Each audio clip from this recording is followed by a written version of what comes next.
प्रेरणास्पद कथा YouTube channel पर मैं धनंजय जैन आप सभी का हार्दिक अभिवादन करता हूँ। दोस्तों, 9 दिन व्यतीत हो चुके थे।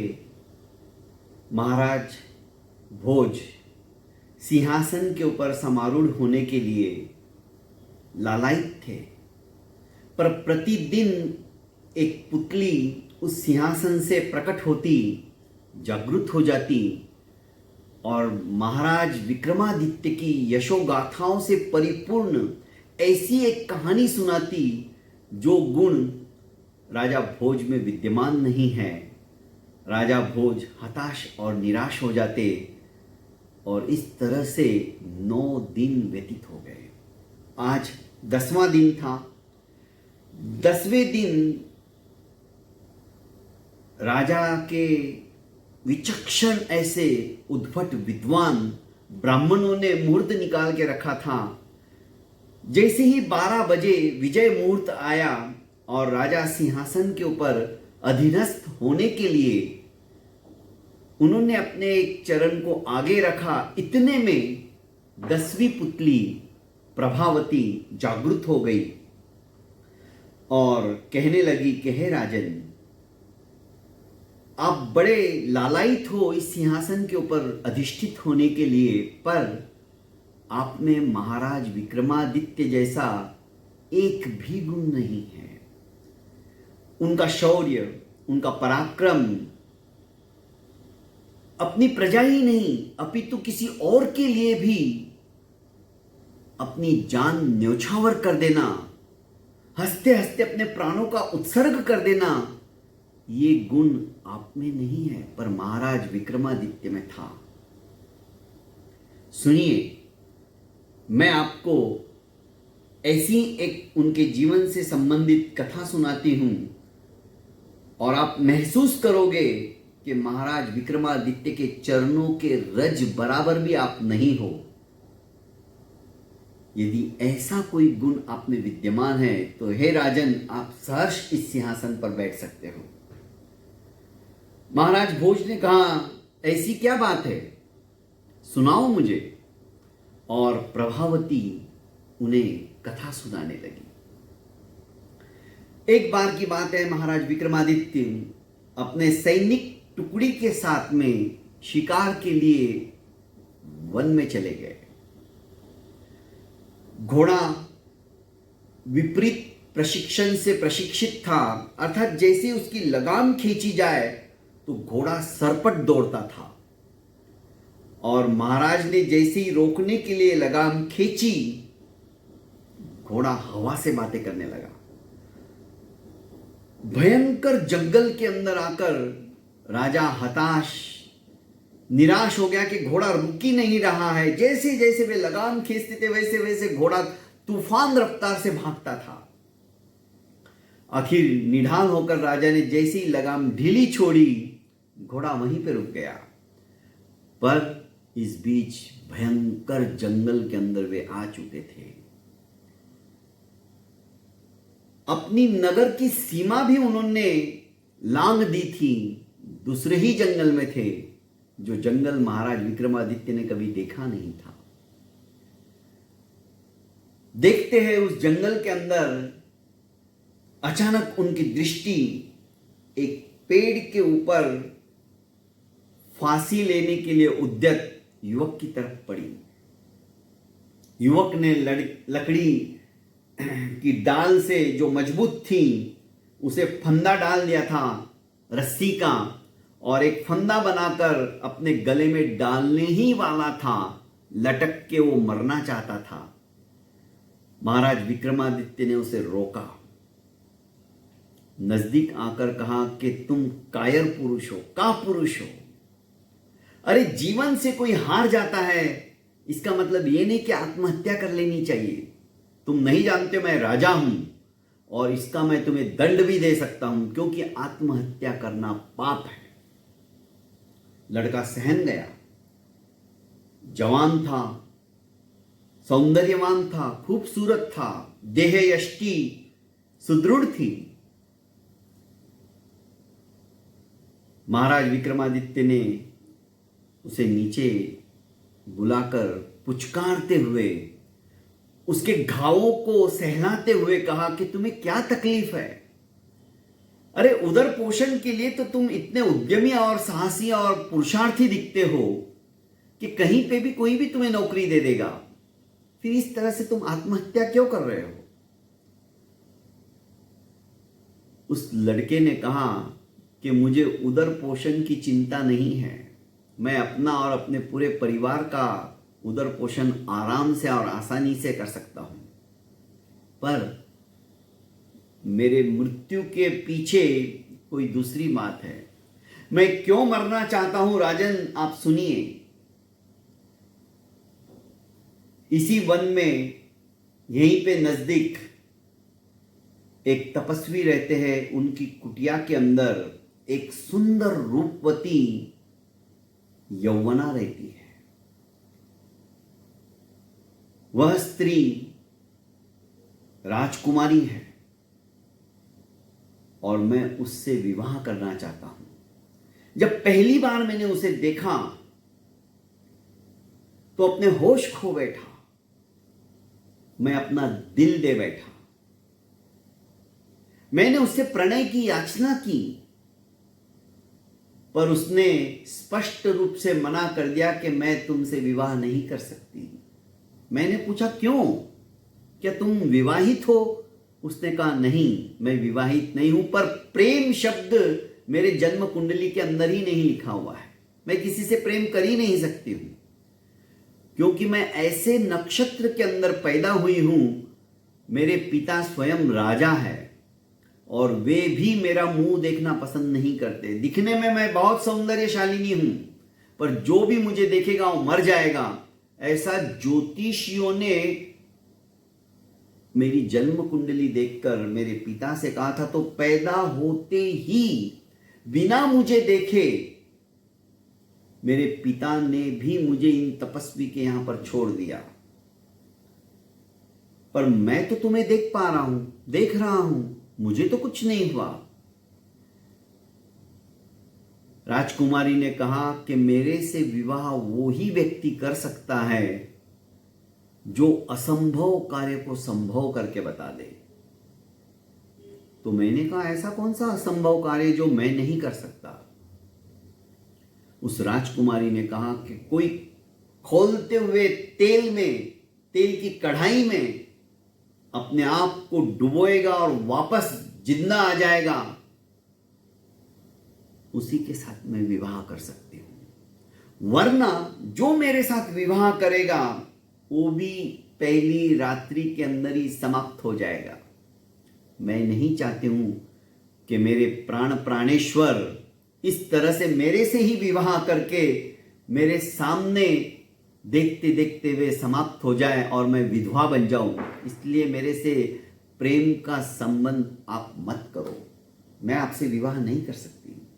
राजन, मुझे विश्वास नहीं हुआ, मुझे लगा कि वो कहानी सुना रही है, पर जब वो अपने कुटिया के अंदर मुझे लेके गई, वो कुटिया नहीं, एक भव्य भवन ही था। उसके पिता ने सब कुछ नौकर चाकर, उसकी सहेलियां उसे दी थी ताकि उसका मन बहलता रहे। पर एक कोने में जब मैंने हड्डियों का ढांचा देखा तो उसने उसी तरफ इंगित करते हुए कहा कि आज तक कितने ही युवक आए मेरे से विवाह करने की इच्छा से, और जैसे उस कढ़ाई के अंदर खोलते हुए तेल के अंदर वो डुबकी लगाते पर वापस आते ही नहीं, उनकी तो राख बन जाती, हड्डियां भी उनकी गायब हो जाती, जल के खाक हो जाती। मैंने तो हताश हो गया, निराश हो गया, अपने काम में मैं व्यस्त होने लगा। पर जैसे जैसे मैं उसको विस्मृत करने की कोशिश करता हूं राजन, वो मेरे आंखों के सामने आ जाती है। सोते बैठते उठते जागते बस वही वही मुझे नजर आने लगती है। मैं क्या करूं? आत्महत्या के अलावा मेरे पास कोई चारा नहीं था और मैं आत्महत्या करने के लिए उद्यत हुआ ही था। आपने आकर मुझे बचा लिया। महाराज विक्रमादित्य ने उसे समझाया कि सचमुच में उसके साथ विवाह करना मौत को ही निमंत्रण देना है।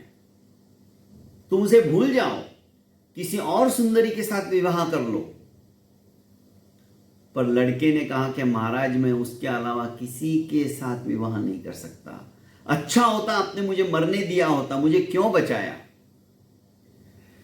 महाराज विक्रमादित्य ने कहा जो कापुरुष होते हैं, कायर पुरुष होते हैं, वही आत्महत्या के बारे में सोचते हैं।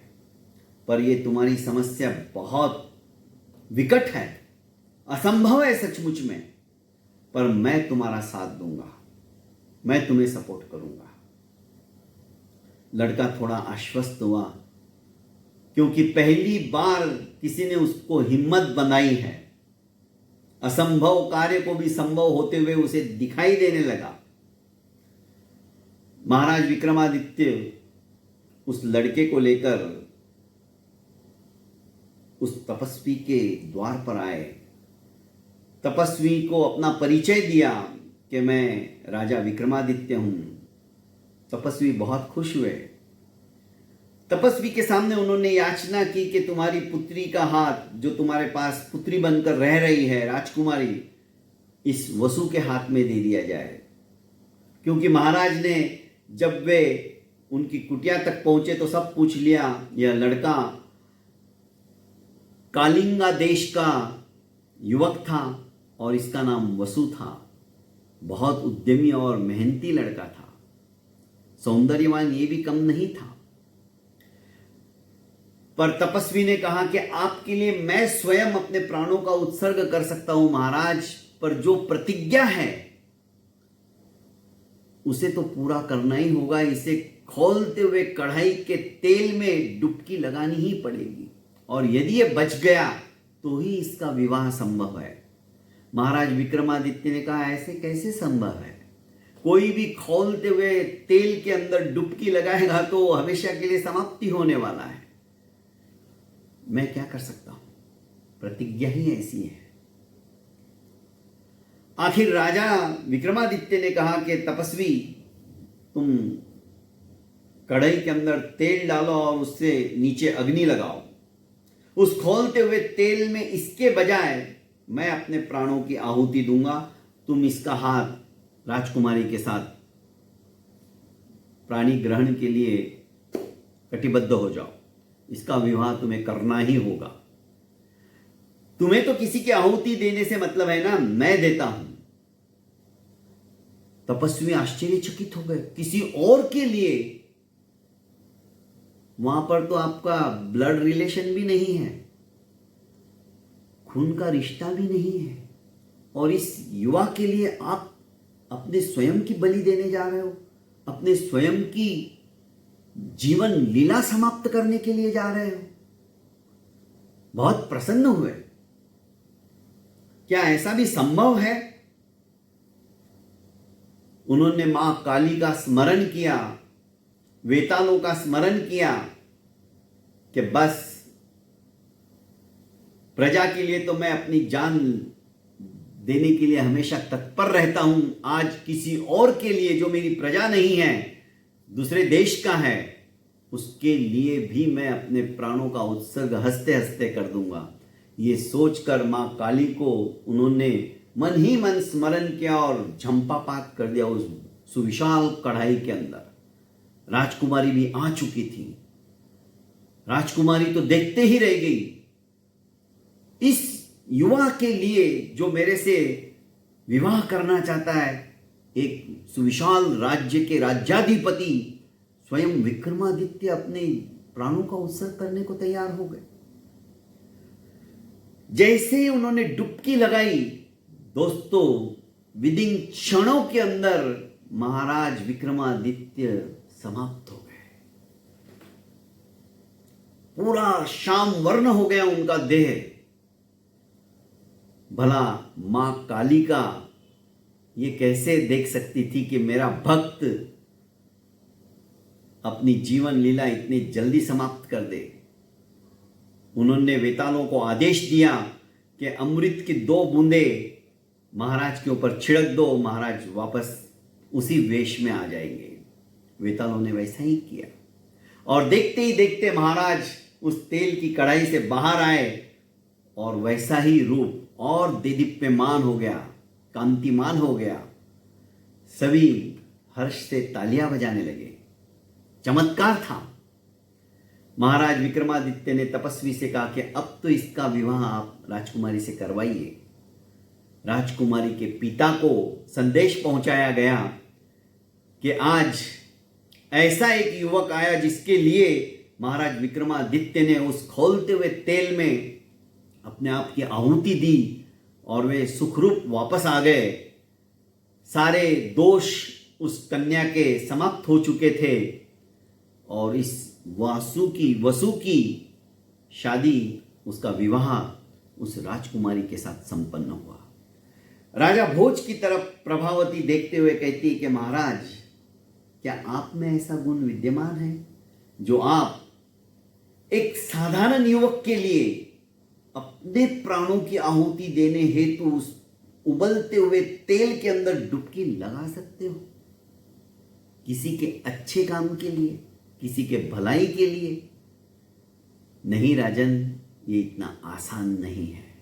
महाराज विक्रमादित्य ऐसे ही थे। आप में यदि महाराज विक्रमादित्य के गुणों में से एक भी गुण हो तो आप सहर्ष इस सिंहासन के ऊपर बैठ सकते हो। पर मैं जानती हूं महाराज विक्रमादित्य के चरणों के रज की भी बराबरी आप नहीं कर सकते हो। दोस्तों, एक एक दिन एक एक पुतली जागृत हो रही है और महाराज भोज को सिंहासन के ऊपर अधिष्ठित होने में रोक रही है। अब 11वें दिन 11वीं पुतली कौन सी कहानी सुनाएगी, ये तो सुनने के पश्चात ही पता चलेगा। आज के लिए इतना ही काफ़ी है। मिलते हैं कल फिर इसी वक्त इसी समय। तब तक के लिए इजाज़त चाहता हूँ। और हाँ, मेरे इस चैनल को आपने लाइक एवं सब्सक्राइब नहीं किया है तो कर लीजिए और ज़्यादा से ज़्यादा इसे फॉरवर्ड कीजिए। प्रणाम।